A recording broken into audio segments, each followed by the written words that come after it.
जय गुरुदेव। एक बार एक संत को एक युवक प्रायः कहा करता था, गुरुदेव, मैं जब भी आपको देखता हूँ मेरी अभिलाषा होती है कि मैं सन्यासी बन जाऊं, पर मेरी इच्छा तब अधूरी रह जाती है जब मेरी पत्नी, माँ और भाई कहते हैं कि अगर तुम सन्यासी बन गए तो हम खुदकुशी कर लेंगे। संत ने कहा, युवक, कैसी बात करते हो? उन्होंने उसे अपने पास बुलाया और कान में कहने लगे, तू ऐसा कर। उसने कहा, चलो क्या हर्ज है, मैं ऐसा ही कर लूँगा। वो घर पहुंचा और बीच आंगन में लुढ़क गया। उसने सांस साध ली और निश्चेत हो गया। उसे मरणासन देखकर तत्काल डॉक्टरों को बुलवाया गया। उन्होंने भी हाथ झटक दिए। पत्नी छाती पीटने लगी और माता पिता रोने लगे। सारे संबंधी इकट्ठा हो गए। शमशान यात्रा की तैयारी होने लगी। जैसे ही उठाया गया कि संत वहां पहुंच गए।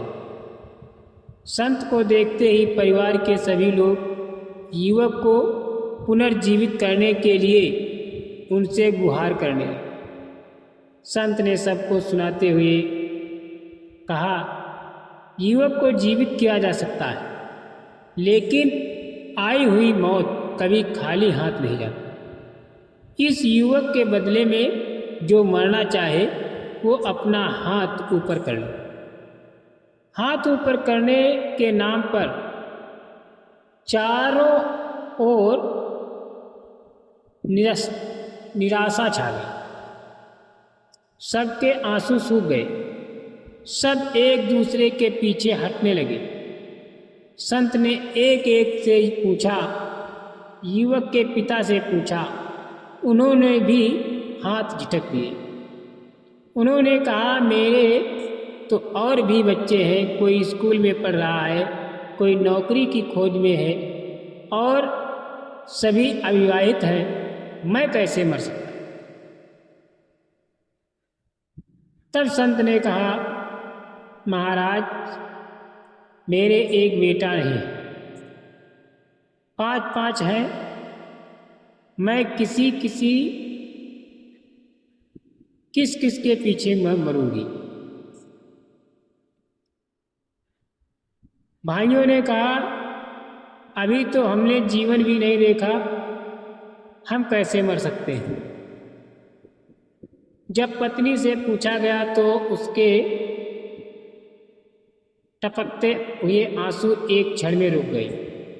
उसने कहा, महाराज, मरे के पीछे नहीं मरा जाता। अब इन्हें जाने दे, हम किसी तरह चला लें। संत ने एक एक को पूछा पर कोई तैयार न हुआ। वो मृत युवक के पास गए और बोले, उठ, तुम्हारे बिना इनका काम चल सकता है? क्या इनके बिना तुम्हारा भी काम चल सकता है? संसार की खुदगर्जी को देखने के बाद अब तुम्हारी क्या इच्छा है? संसार में रहना चाहते हो या सन्यास में? युवक पलक झपकते ही खड़ा हो गया। उसने कहा, कोई किसी के बिना रुकता नहीं और कोई किसी को रोक नहीं सकता। मैं पहचान चुका हूँ इन सबको। अब ये अपनी नया खुद खेलेंगे। मैं तो चला आपके साथ। वे संत रवाना हो गए। उनके पीछे पीछे युवक था। सब लोग देख रहे थे दोनों को जाते हुए, पर कोई कुछ न कह पाया।